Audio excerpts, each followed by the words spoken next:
Hey everybody, this is So Many Sequels. I am Josh. I'm Andrew. I'm Garrett. And I'm David. And we're not okay. No, we're fine. Yeah, we're good. Today on the show, we're starting a brand new series. Yay! Yay! The first one in a while. Yeah, first one in a little while. We're gonna talk about Teenage Mutant Ninja Turtles. Teenage Mutant Ninja Turtles. The original trilogy is what we're gonna cover. The film series, this particular movie is celebrating its 30th anniversary this year. Teenage Mutant Ninja Turtles came out, I was going to get the exact date, March 30th, 1990. That's right. It is a 30-year-old film, spawned 2 sequels that we will cover later in the month. It's kind of like, I don't know, there's not a lot of introduction to it. You either know the Ninja Turtles or you don't. There's really not a lot of famous people in here. You've got... There's a small cameo by Baby Sam Rockwell. There is a small Baby Sam Rockwell cameo. And we do get... cameo, really. The voice of Donatello is Corey Feldman. Mm-hmm. But those are the only 2 names I recognized at all. Directed by Steve Barron, who also went on to direct Coneheads, as well as the music video for Take On Me. That's a good music video. It's a really good music video. All right. So that's interesting. I'm sure Coneheads has its fans. Coneheads has Andrew fans. watches Coneheads at least Andrew, once a year. Andrew just probably on some obscure holiday that he knows about. But so Teenage Mutant Ninja Turtles is based on the comic book series of the same name, created in 1984. Which is kind of impressive when you think about it, how quickly they had a movie spit out. Within 6 years, they had a hit movie and a TV show and a massive toy line and all this craziness for these very strange characters. That's true. So what is everybody's relationship with the Ninja Turtles? love them? Yeah, is that like everybody loves them? Long-time fan, sure. So the Turtles are good. There's just something that works about them. And like, I don't know a kid, like today they're all into Paw Patrol and stuff, right? But when I don't know a kid that if you just introduce them to the Ninja Turtles is instantly hooked on them. It's just so simple. It's like they are superhero turtles. And who doesn't love that? Yeah. Right. So, they are what? Go ahead. I was gonna explain the background of the Turtles unless anyone had more to say about what they love about them. No. Or anything. Go ahead. So it's pretty simple. These little baby turtles get radioactive ooze of sorts spilled onto them, and they become humanoid. And also, like, I guess, perpetually teenagers. It's never been explained if they're perpetually teenagers. It's like they grow into teenagers and then they remain teenage. Yeah. Even though they don't seem, I don't know, they don't seem very teenage to me, besides Mikey, but, that could be any age. Yeah, I mean, like, it's always been a question of, like, they're teenage, sure, but, like, how old are they? Are they, like, 16, 17, 19? Because there's a wide range of what you can be. Are they 13? Mikey's definitely 13. They definitely don't seem to be like they're definitely not like a bunch of 9th graders.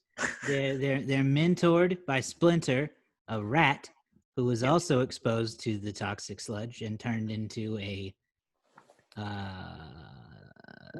sensei.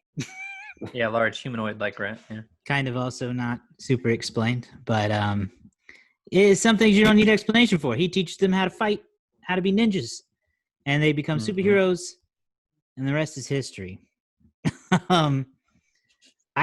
This movie, it's I don't even know where to start with it because, like, I don't personally have a lot of nostalgia for the movie. I got a little bit, but I loved the cartoon and the toys. Mhm. I didn't watch the movie over and over again. So it didn't feel particularly nostalgic to me to watch this. It's enjoyable and I liked it and it's fun, but there's not much for me to really grab onto with it and kind of talk about because it just kind of works for what it is, and that doesn't mean it has to work super hard for it. Once you accept that there are Teenage Mutant Ninja Turtles, the rest is kind of gravy. Mhm. You don't need to question the world a lot because if you did, you'd drive yourself crazy. For example, I can't even criticize this because it's like, all right, sure. But I thought it was hilarious how Raphael can just walk around in like a trench coat and a film noir hat and Mhm. not be recognized as a turtle. Yeah, very clearly with his face clearly exposed. In No, no way but does he he look was. like a person, but he's But just like he was. tipped his hat He down. was recognized during that chase with. I don't remember if he was chasing the Foot Clan or if it was. Eventually he was, yeah, but the whole he point got of the hit by that costume is that cabin. That they go, "What was that?" And he goes, "It looked like a giant turtle wearing a trench coat." eventually, yeah. It's just Pretty like good it's like a slow Tuesday in New York City. Like, joke. Hey, okay, what else? that's- Like, what else? New Does York that is surprise pretty- you? New York's City. just got a lot of characters. That guy looks like a turtle. What do you want? you know, it's one of those crazy kids in a costume again. Like, It's Hey Halloween. kid, take your turtle suit back to Times Square. get out of my sewer. I also want to comment. So in terms of tiny little things, okay, if we can just speak on that for a minute. One of my favorite things is there's a moment in the movie in which April O'Neil is grilling the local precinct captain, right, over the Foot Clan. And watching this particular news broadcast is the Shredder. If you watch the screens he's watching, there is a cut. There's a reverse shot going back and forth between the reporter and the guy, which does not happen in news. There is no like, I'm an interviewer. Put a camera on me on that side, and I'll have a camera on my side to get him, and we'll just cut back and forth in live conversation. It was very much like a movie cut that he was already watching. So I found that to be kind of funny. But yeah, you're right. I mean, it's not something that like really matters. Like, the movie is probably as good as it has any right to be. Like, it's like, what do you expect? It's an adaptation of a cartoon, which is an adaptation of a comic book, which is a parody of several comic books. Yeah. So like, it's like already kind of like a weird nebulous thing, but like, it has its moments where it's fun. It has its moments where you're like, boy, this didn't age great. And then it has its moments where it's just kind of like, you know, whatever, man. Yeah. Like what, I think I was talking to you and Josh about this. If you were to get offended by this movie being bad, it would be like, well, who cares? Yeah. Like, why? Right. It doesn't matter. Like, what did you expect? Did you expect to walk into Citizen Kane when you sat down in the Teenage Mutant Ninja Turtles viewing? Listen, Did you get listen. confused thinking this was going to be the Casablanca of kids movies? It's so similar to how I treat Adam Sandler movies and why people get so upset with Adam Sandler movies. Listen, you know what you're getting into when you walk in through those doors, friends. If you walk into an Adam Sandler movie, you better be prepared to be disappointed and excited to be surprised. Same thing with the Teenage Mutant Ninja Turtle movie. You should go in thinking this is going to be some shit. And then if that's good, that's great. If it's bad, well, yeah, that makes sense. So if you don't like it, it's kind of your fault. Let's be real. Let's be real. Like I know they're out there. There are the fans of you know, everything: Star Wars, DC, Marvel, Transformers, whatever. But if you're the kind of person that's like, well, actually, the comics, the Turtles, they never actually did that sort of thing. It's not very accurate. It's sort of material. But here's the thing. It's like, come on, bro. It's the Ninja Turtles. Just chill out, all right? If you're a big Turtle fan, you probably already know, but there's a show on Netflix called The Toys That Made Us. And the very first, I think it's the first episode, they talk about the Teenage Mutant Ninja Turtles toy line. Mm-hmm. And they get into the origin of the Turtles and kind of just look at it from start to finish or to now. And what's really interesting is that the guys that wrote the comic book is very dark and very violent. But as they became more kid friendly, those two guys for most of it were heavily involved in the creative aspects of it. So they were involved in some of the movie. They were involved in a lot of the TV show. So basically everything that we have gotten, for the most part, until I think they sold it to Viacom, and even then I think they were still involved, is the original creators bringing you that content for the most part. So that's, I mean, no matter what version of the Turtles you get, except for, again, more recently, those guys are still involved. And I think that's really interesting. Yeah. What did you think, Andrew? Did this bring back nostalgia for you, or was this a first time? This was no. I saw this movie whenever it first came out, and I was, as a kid, I loved it. I've watched it. I've seen this movie God knows how many times. Like it was one of those. It was one of my very first. It was one of those very first movies I ever got for, like, I think it was for Christmas. I just watched it over and over again because there was nothing else on. So to a 6-year-old, 7-year-old, it's the greatest movie ever. Perfect. Fast forward now. I mean, obviously, if you're looking for substance in this, you're not going to find it. If you're looking for, like, just a decent time, just to watch it as a throwback, then yeah, you got it. But like, what I like, and I'm still marveled by, is the puppetry. Mm-hmm. I think that stuff is like a work of art, and it's all Jim Henson. Jim Henson's is taking the reins right there. Yeah. But like, I just remember watching this and I'm thinking, like, everybody in this movie that would later become better known actors, they're all babies, and for a long time, I thought that the guy playing Casey Jones was Robert De Niro because he looks and sounds like him. See, now I thought it was Bill Pullman when I was a kid. I thought it was Christopher Maloney currently. He looks like I thought it was just a young Christopher Maloney. Yeah. No, as a kid, I thought whenever I saw Independence Day, I was like, "Oh, it's Casey Jones." It's very wrong there. But all in all, not a bad flick. Yeah, this is one of the first times in a while. We've watched a few movies from when we were kids for this show, but this is the first time in a while where I felt like nostalgia really played a weird part, because it was, as I was watching it, I was like, this isn't necessarily like incredibly well shot, or like the color's kind of bad. Like there are definite times where I was like, is that Raph or Mikey? I can't tell because the coloring in this movie is so off that like they look like this, like their masks just look the same color for a lot. Imagine being Gary. Totally agree. 100%. So that question. So it's not great in those senses. It's not necessarily even like there's kung fu and there's karate or whatever. There's martial arts in the movie, and it's like it's good, but it's also not the best martial arts movie, which is like the one thing they can maybe like really hang their hat on is like, hey, well, let's have a lot of fun with the martial arts. It's fun. It's cartoonish at times. It does have some tonal shifts at times where it's a little bit more serious. Like whenever Shredder's on screen, it's like super serious. And I remember as a kid, this is actually one of the first times I think as a kid, I was like 5 or 6 years old, and I'd seen other movies, but I remember being genuinely like sad. I remember because the image just stuck in my mind of Raphael like laid low in this bathtub and Leonardo like falling asleep watching from the door.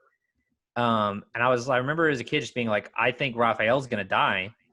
And I'm so sad. And it's really kind of an interesting moment in this movie. I like the sketch that's drawn. I wonder if that's like, I wonder if one of the creators actually drew that sketch or not, because that would be a really cool way to like sneak some stuff in there. But it's also kind of like echoed by this weird thing of like all of a sudden we're in April O'Neil's narration, which hadn't existed for the rest of the movie and doesn't come back. But she's just like, for some reason, like, I'm going to dictate a letter. Yeah. And then like has all this. And so like, it's fine. And like if I had never seen it before, like if I didn't watch this as a kid or didn't like Ninja Turtles, I probably wouldn't. I'd probably be like, this is a 1 or something.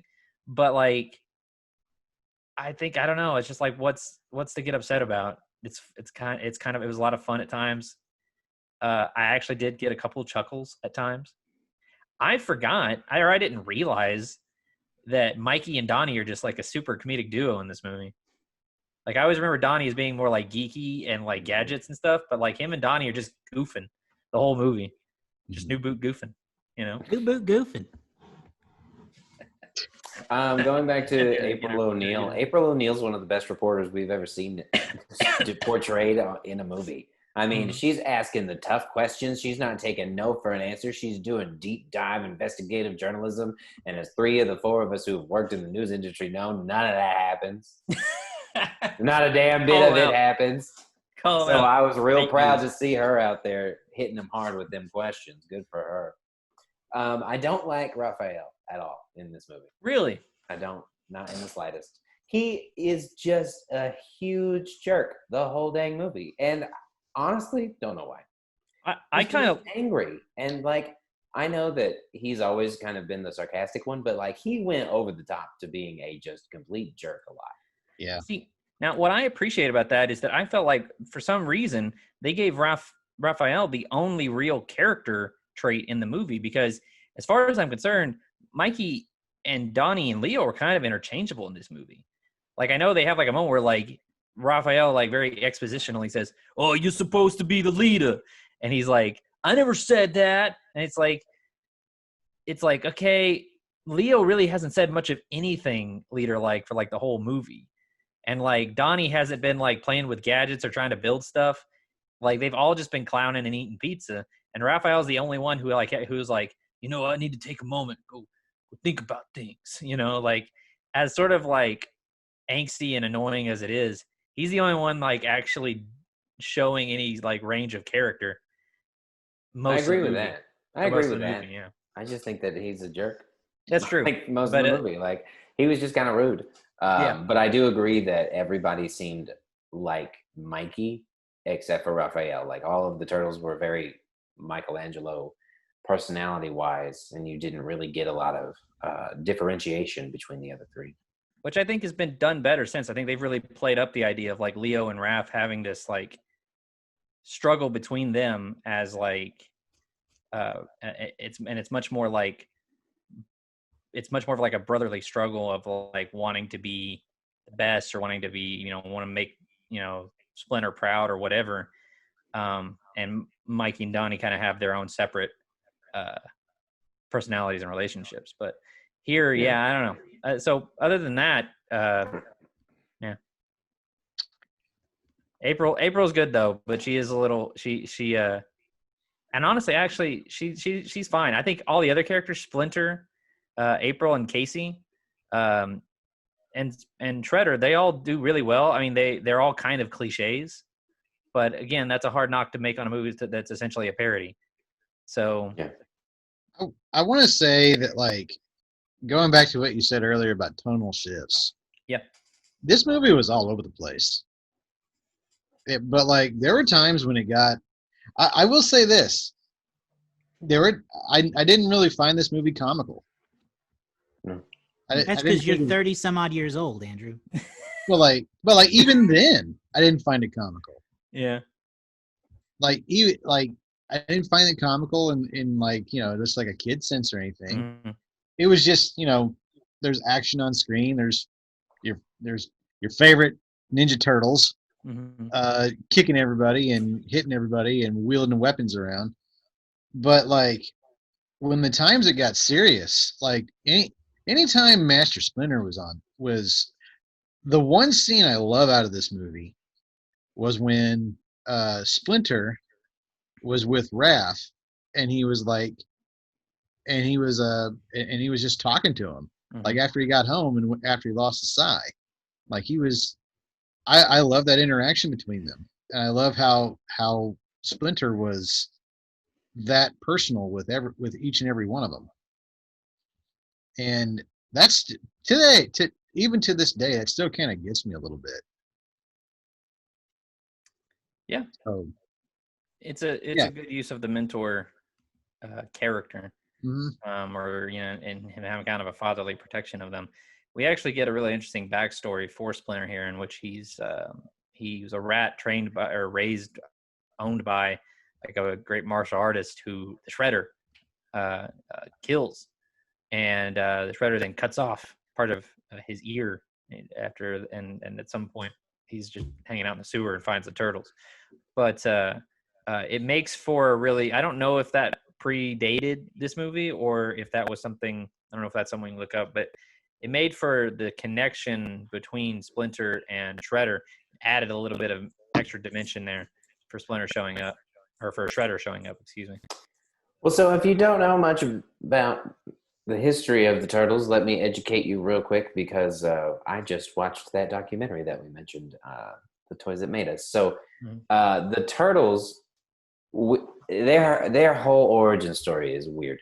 Started off as two artists just drew turtles one time and made each other laugh, and they turned it into a comic book. Just One-time comic book. They basically didn't think it was going to do anything, and then they got an order for like 50,000. They were like, well, we can't really do anything with that. Then they got found by some dude who was like, you have something here that we can sell. So they were going to take the comic book and jump directly to toys. But then they were like, these are action figures, so we don't have anything. So they back up and they go, we need a TV show. So then they start making the TV show, the classic complaint. simply in order to sell the toys. Yeah, that's all they wanted, was to sell the toys. That's from what I understand. That's the same, more or less, one of the same premises that happened to Transformers, and Thundercats. The tonal shift, knowing the background of the Turtles, for me, I mean, it makes sense to me, because it is a dark and gritty start, and then it becomes more humorous, and then it kind of dips back and forth, and you can have something like the cartoon Batman. I mean, those are very dark, but also moments of like kind of humor, not like LOL type humor, but like the Joker can be funny in a creepy way. Mm-hmm. And that's what you can do with the Turtles. I want to point out a cool fact I do know about the origins of the Ninja Turtles too, is they're loosely a parody of a lot of comic books that came out around the early 80s, but very specifically, they have a lot of elements drawn from the Daredevil comic books. There's an implication, if you go back, you can actually find it in the panels of like one of their first, of like the first comic book, or the origin story when it's explained, that highly implies that it's the ooze is in fact the same ooze that blinded Matt Murdock, which is fun. Splinter is a parody of Stick, which is one of Daredevil's mentors, and then you have the Hand is who Daredevil fights. So naturally, the Turtles, they fight the Foot. And there's a couple other ones, like I think there's a comic called like Cerberus, which is basically like a superhero world with nothing but anthropomorphic animals. I think that was what it was called. But they draw from a lot of those different things to make something different. And it's funny because they did that to be funny, and then non-comic book people essentially took it as legitimate, and so they started making parodies to make fun of the parody. You had all these like weird, funny spinoffs that you would see in like Mad Magazine or stuff like that. You have like pre-adolescent X-gene kangaroos, stuff like that, or other stuff. There's a whole list of them on Wikipedia, and you can find a bunch of other turtle parodies other places. But it seemed like a fun idea that just, like you said, just totally took off, and they've made like 6 movies. They've had like 5 different TV shows, and Toy then sales like galore. like dozens of video games, and then like they're up there with Star Wars in terms of like merchandise sales all time. Like, well, and the Turtles are an interesting, like, you can always treat it like Hogwarts and your house. Like, are you a Mikey? Are you a Leo?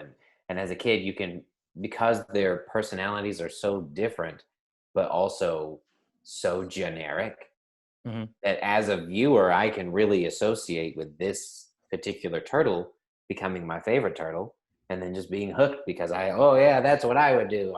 Everybody wants to be somebody of the group, right? You know, some people might want to be the Donnie of the group. Like, I don't want to have all the stress of being the leader, and I don't want to be relied on to be like the tough guy, but I can be the smart geek. I can do that. Yeah.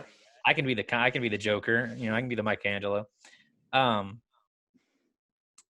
I forgot what I was gonna say something about that, what you just said. Now I forgot. But anyway, someone else go.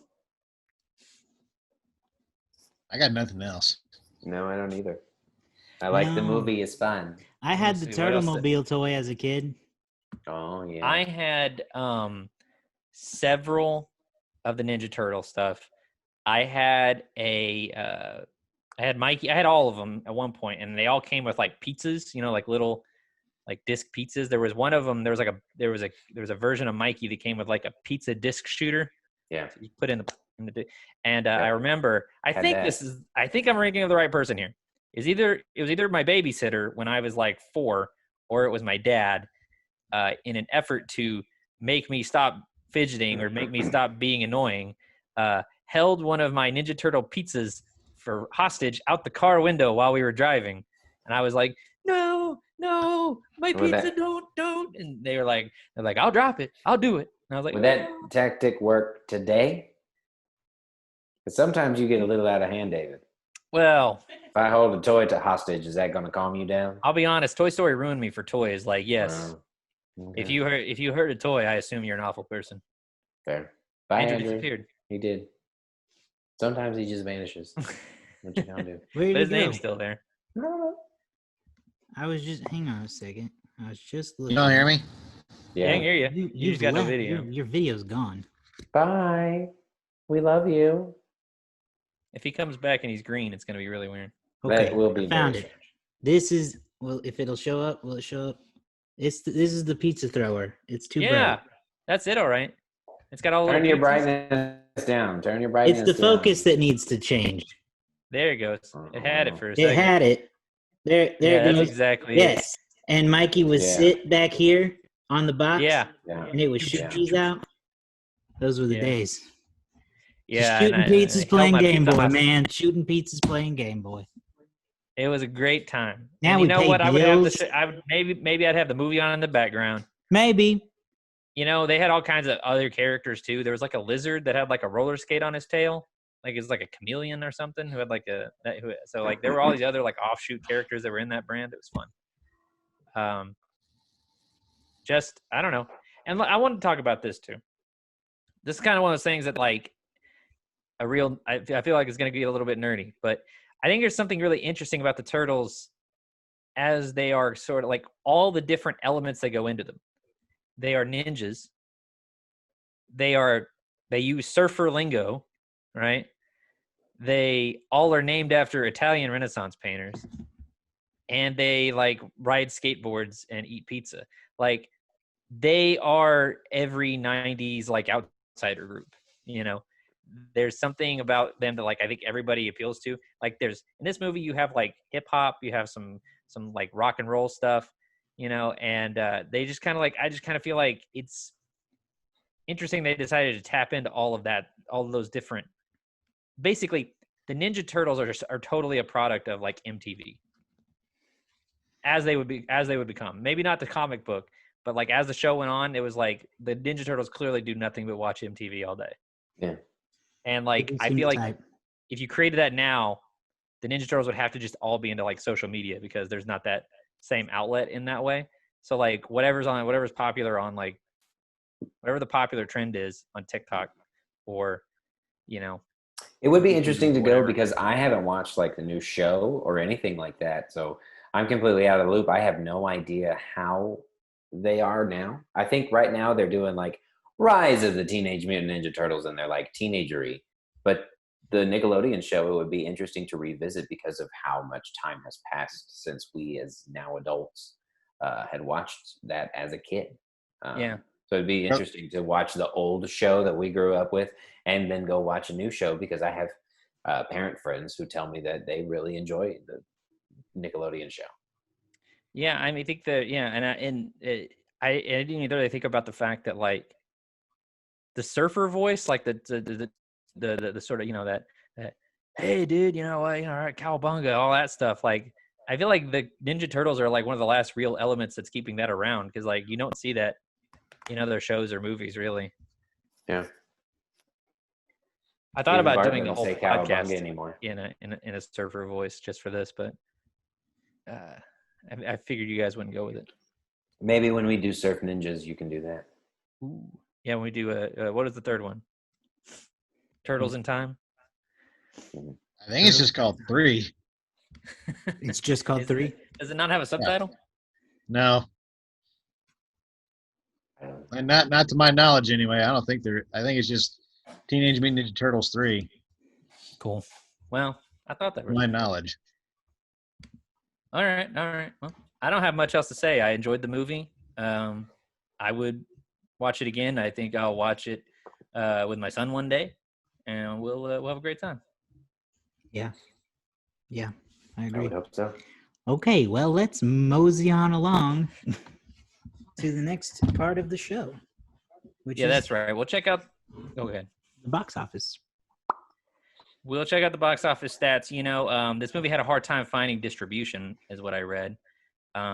Warner Brothers, MGM, Disney, they were all offered the ability to distribute this movie.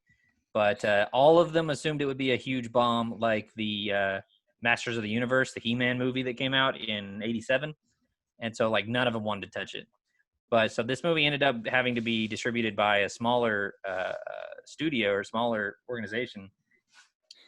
And so all this stuff I'm about to read, like, is going to be really good for what essentially, because of its lack of real backing, is essentially an independent movie,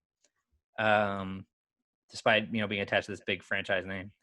TMNT or Teenage Mutant Ninja Turtles debuted the weekend of March 30th, way back in 1995. I'm not gonna lie, boys, I was 3 weeks old, so I did not. I was a fresh little turtle myself. Yeah. And I wasn't born at all yet. Yeah, you weren't born, Garrett. You were You're like 3 or 4. Wait, you said 1995? No, he was born in 90. No, I thought you said the movie was out in 95. No. It came out March 3rd, 1990. Okay, that's what I thought. I was confused for a second. Now I understand. Yeah, I was old. And then Andrew claimed that you went to the theater to see this Andrew movie? was a functioning Yeah. adult. He did. Yeah, he was. Without question. Oh, boy. Anyway, its opening weekend, it finished number 1 with a 3-day total of $25.3 million. And let's see, what else came out that weekend?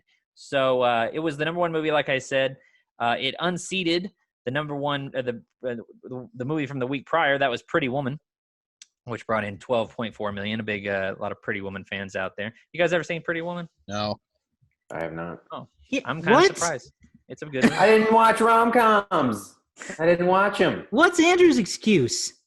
Didn't want to watch rom-coms. You're both weak.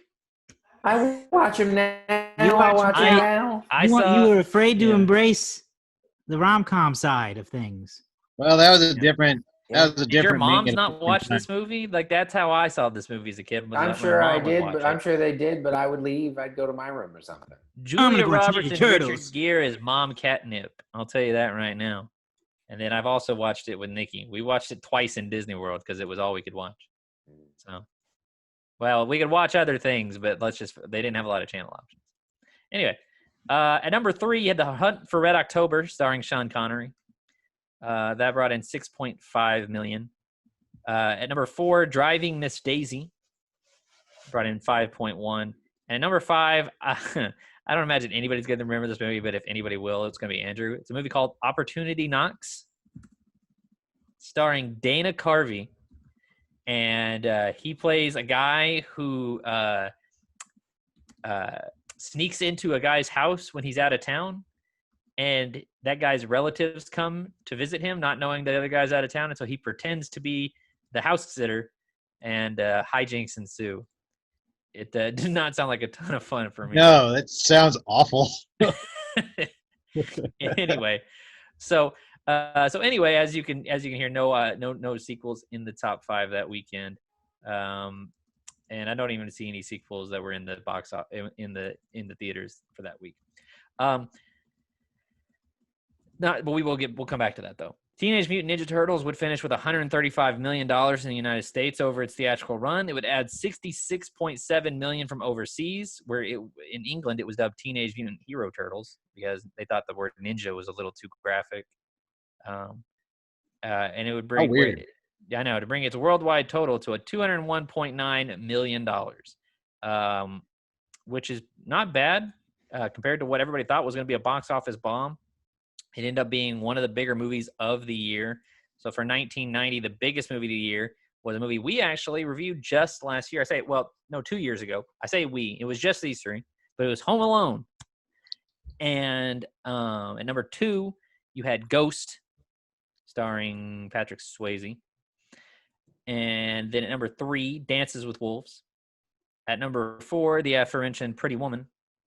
And yes, that's right. The number 5 movie of the year is Teenage Mutant Ninja Turtles. Wow. I'll round out the top 10 here. But The Hunt for Red October came in number 6. Total Recall at number 7. Die Hard 2 is your highest grossing sequel of the year at number 8, bringing in $117 million. And then you have Dick Tracy and Kindergarten Cop rounding out the top 10 on the domestic side. So did you just give metal horns to Dick Tracy? Okay. Did Andrew did that? For our non-visual listeners or listeners, Andrew really just did metal horns to Dick Tracy. Yeah. Dick Tracy's awesome. Who directed Dick Tracy, Andrew? Warren Beatty. I knew he was going to know that. I knew it. But it's got a great cast. So I wanted to mention this for real quick. So we're all about the sequels here. We're all about the movies that would go on to continue. 1990 was a big year for sequels. There was a lot. These are just the ones that made the top 50 for the year or the top 100. You have Another 48 Hours, Back to the Future Part 3, which you can listen to our review of, The Godfather Part 3, RoboCop 2, Gremlins 2, The New Batch, Die Hard 2, Delta Force 2, The Exorcist 3, Rocky 5, Predator 2, Young Guns 2, Child's Play 2, Look Who's Talking 2. That's T.O. Sequels are fully embraced at this point. Leatherface, The Chainsaw Massacre 3, and The Rescuers Down Under. So you know what's crazy year. about The Rescuers Down Under? The first one came out in like the 50s. I know. It's a very, very what a big wild gap thing that is between those two movies. Yes, It's very strange, but I like The Rescuers Down Under. It's a nice little movie. better. Yeah, it's better. It's a nice little movie. So It's all right. Previous films we visited: Back to the Future, Home Alone. I don't really have very many other honorable mentions this week. Andrew, you don't have to tell us this week. The Best Picture winner was Dances with Wolves for 1990. We mentioned it just a minute ago.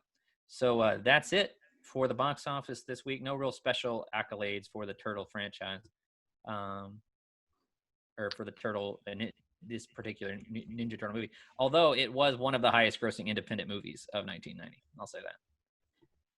Biggest independent movie of all time, or at that point in time, is what they said.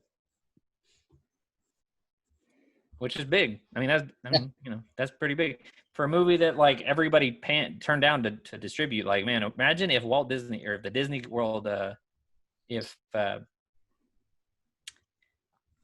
Disney had done it back then, or Warner Brothers had snatched it up back then, who knows what would happen.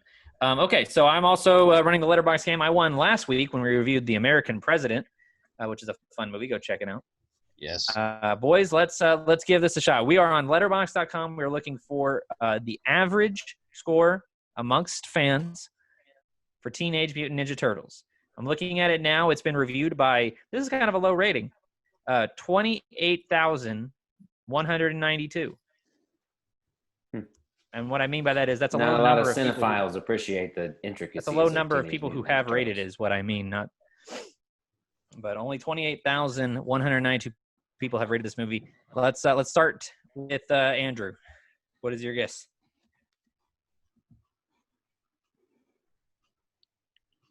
I want to give this a 2.6. 2.6. Wow, he's low. Who next? Going lowballing. Low at 2.6 from Andrew. Garrett? Man, that's low, buddy. This is a 3-star movie at least. I think I'm gonna go right in the middle with a 3-3. I don't think you can talk me into 3.5, but I don't think you can talk me out of going a little higher than 3. So a 3.3 from Garrett and a 2.6 from Andrew. Josh? Josh is way up in the lead with the letterbox scoring right now. So if he gets it here, boy, we're screwed. Only got that many movies left. Say, sometimes you just got to open up a lead and let it go. You can sue for a recount if you want. I'm gonna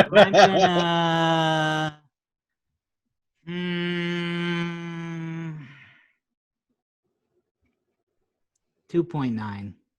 2.9. All right. We do have a winner. And that winner did get the exact right score. There's nothing special for getting the exact right score. No, but sadly, but you do have style points. The winner this week, who desperately needed it, was Garrett. Hey, I don't like the Exactly. desperately needed it thing there. I don't know if I desperately need Rounded up to 3.3. It's on the website you can actually get a little like exact score. It's a 3.27. So just barely under that 3.3 mark. So there you go. That is our letterbox win. That brings Garrett's total up to, let's see, 8. So it's Josh has won 11 times this year. I've won 9. Garrett's won 8. And then Andrew dragging up the back with just 5. It's been a long time. You don't even need a second hand for Andrew. You just need one hand. Andrew's last correct guess was when we did the Muppet movie. What? Early part of the year. Oh, that was last. You're doing so bad. He's been Price is Righted. He's been just taking his time. He's setting his prey. No, it is a long-running fact in this show. We know it's because his own rating system is so bad. He can't possibly guess for other people when his rating system makes no sense. So I wrote down my guess before I remembered that I had won last time.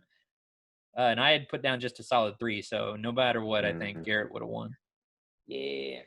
It's a good movie, y'all. Y'all are crazy. People love this movie. That was good. That was Garrett's first win since The Thing. I don't think a 3.3 indicates that people love this movie. They love it for what it is. It's not like they're giving it 5-star ratings, but like I'll say this: if I see a movie has a 3 or better on Letterboxd, I assume it's probably a okay movie, probably good to okay, you know, or okay to good, you know. If it's under 3, this must not be well liked. Yeah, it's fair. So I'm gonna write down Gary here. Well, that's it. What is everyone else? What are we gonna individually rate this movie? I would give it a 3. I'm right there with you, me, solid. dog. Yeah, even 3. Well, then I'm also giving it a 3. So this movie is just a boring 3 because we we all picked 3. I have a feeling this is going to be the highest rated of the 3. That's probably fair. I'm intrigued because I remember liking the third one the most, but that's just because I was a kid and that would be on the most. I never saw the first one or the second one on TV. It was always the third one. Yeah. And so I just remember loving the Turtles and not even – I genuinely only vaguely remember what the details of the third one are other than they go back in time and are samurais. See, and I only remember the second one. I had a babysitter, not the same babysitter that held my pizza hostage, but a different babysitter who they had some of the Ninja Turtle movies, but the other kids that were being babysat with me, they only ever had 2. They only ever put in The Secret of the Ooze. So I've seen that segment with Bebop and Rocksteady where they're like, whoa, these guys from WrestleMania? Well, they're not really Bebop and Rocksteady. I don't think there's something else, but you know, I've seen that like a billion times. Burned in my memory. We'll have to get into one of the secret cameos next week. Secret cameos. Oh, speaking of unseen people in this movie, Splinter is both performed and voice acted in this movie by Kevin Clash, otherwise known as Elmo. So that's an interesting little detail. Former Elmo, that is. Once known as Elmo, for reasons that might upset you if you look it up. Yeah. Womp womp. So we're done. Yeah. Okay. Let's end on that note. Yeah, what a great note to end this on. Cool. I Well, just got a new follower on Letterboxd. hot diggity damn. We'll be back next week with Teenage Mutant Ninja Turtles 2, The Secret of the Ooze. Ivan Ooze? So get stoked about that. I choose to believe that the Teenage Mutant Ninja Turtle universe is the same one as the Power Ranger universe, yes. Okay. I would watch that crossover in a heart. I see no reason not to. Did you never watch the crossover they did with the Power Rangers in space? I did not. Oh, you got to watch it. Do you remember the live? You're right. action They show? did. They really do exist in the same universe. There was a live that action. makes There was a me live action Ninja Turtles show in the late '90s, and they crossed over with the Space Rangers, Power Rangers in space, and it was a pretty wild episode. I was gonna make. Yeah. Good. I'm sorry. No, go ahead. That's it. Well, I was gonna make a comparison earlier about like the Power Rangers and the Turtles because they are kind of alike in terms of like their franchisement because they have so many shows and so many toys and so many iterations. There's so much of the line to it. Whoa! There it is. They just I remember watching that episode. I watched Power Rangers all the way up to Lost Galaxy. I was that nerd. That's about where I ended, I think, because that's the one after space, right? It is. It's the one right after space. Yeah, that's where I started to trail off. And they had the special swords, and they were flying around in like a giant space city. It was very interesting. Once you got rid of my originals, I was unhappy. Yeah, that sounds like a Garrett opinion. I don't want these new people. I didn't even want Zach, Jason, and Trini to go. Yeah. No, I fell out. I never really watched the Zeo, but I came back in with Turbo. I was like, oh, they got cars now? All right, let's do this. When after Turbo, a Power Rangers movie came out, I kind of lost interest. Mm-hmm. Well, you were also 25 by that Y'all point. were kind of wrong. Power Rangers in Space is the best one. It's Andros. Yes. His whole situation. Their space hoverboard surfboards. Yeah, what was the name of the bad girl? There was like she wore all black. Astronema. That's it. Astronema. My wife knew. Yeah, the whole Power Rangers whole Space thing. is the best. I don't know if you remember that particular plot line, but and Power Rangers Silver Turbo Ranger is the second best one. The Silver Ranger, the best extra color they've ever done. One day we'll talk about the Power Rangers movies, hopefully. Power Rangers podcast. So many Rangers. There are so many. They still do it. I know. Okay. Well, that wraps this up. So we'll be back with TMNT2, Secret of the Ooze, next week. Find us online on Instagram, Twitter, and Facebook. Also, check out our Letterboxd account. You can follow us on there. Go through our list of what movies we have covered over the years and follow us there. Till next time. Cowboy. I'm going to get some pizza. Booyah.